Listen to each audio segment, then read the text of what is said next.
Hi guys, good morning. तर आज आहे वर्षातील पहिला दिवस 2026. सो सगळ्यांना हॅपी न्यू इयर.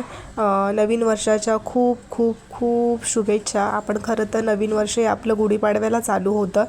सो पण ठीक आहे, तरी पण सगळ्यांना हॅपी न्यू इयर. आपलं नवीन वर्ष हे गुढीपाडव्यालाच होणार आहे.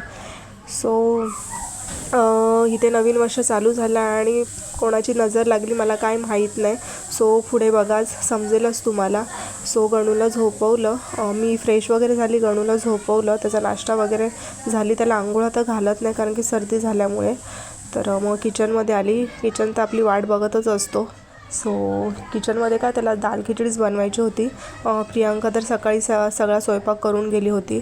सो इथे त्याला पटकन मी दाल खिचडी लावली आणि नाश्ता करून घेतला. आज मेथीचे ठेपले केले होते आणि तोंडीची भाजी केली होती. आणि संध्याकाळी उठले गाईज.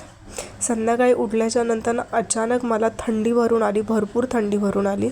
आणि जो ताप मला भरला, फणफणून ताप मला भरला, समजेना, अचानकच झाल्या सगळ्या गोष्टी. म्हणजे दुपारपर्यंत मी चांगली होती. गणूला दुपारी जेवण वगैरे झोपवलं आणि उठले तर बघा माझी हालत.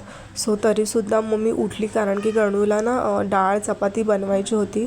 सो हा माझा गुंडा आहे सर्वेश, कारण की ही पोरं मला खूप जास्त सपोर्ट करतात, खूप म्हणजे खूप जास्त सपोर्ट करतात.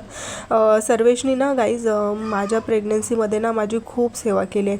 7व्या महिन्यानंतर माझे तळपाय खूप जास्त दुखायचे, खूप म्हणजे खूप. तर निमिष, सर्वेश, सानू ह्या पोरांनी माझे पाय अक्षरशः दाबून दिलेले आहेत. प्रियांका आणि मम्मीने तर सेवा केलेलीच आहे, पण या पोरांनीसुद्धा. आणि गणू म्हणजे त्यांचा जीव का प्राण आहे गणू. कारण की त्याला काही जरी झालं किंवा मी रागात जरी ओरडली तरी माझ्या अंगावर असे धावून येतात. सो तो इकडे या एरियामध्ये गणू सगळ्यांचा जीव का प्राण आहे. त्यामुळे त्याला काहीच नाही बोलायचं. सो मी आजारी पडली होती तर बघा तो त्याला लगेच सांभाळायला आला आणि समोर पण मी दिलेला. सो त्याला सांभाळायला आला होता. मग मी किचनमध्ये आली आणि मध्ये फळी टाकली कारण की तो किचनमध्ये येतो. आणि मी तुम्हाला काय म्हटलं, 5 मिनिटाची गोष्ट करायला अर्धा तास लागून जातो. आणि माझ्या तेवढी ताकदच नव्हती की त्याला सारखं असं हे करायचं. म्हणून मी ती मध्ये फळी टाकली, तरी पण तिथून तो आवाज येत होता सारखं हे करून. आणि डुगा त्याशी खेळतच होता. सो मी किचनमध्ये आली, पटकन डाळ लावली, चपाती केली त्याला. आणि होती ती थोडीशी, म्हटलं भांडी पण घासून घेते. आणि इथे बघा गणू खेळतोय. ते मी इथे डाळ आणून ठेवली थंड व्हायला आणि फूक मारत होती, तर तो पण फूक मारत होता. आणि मला बघा गणू कशी मदत करतोय, झाडू मारतोय. सो असं आहे गाईज, काय करणार.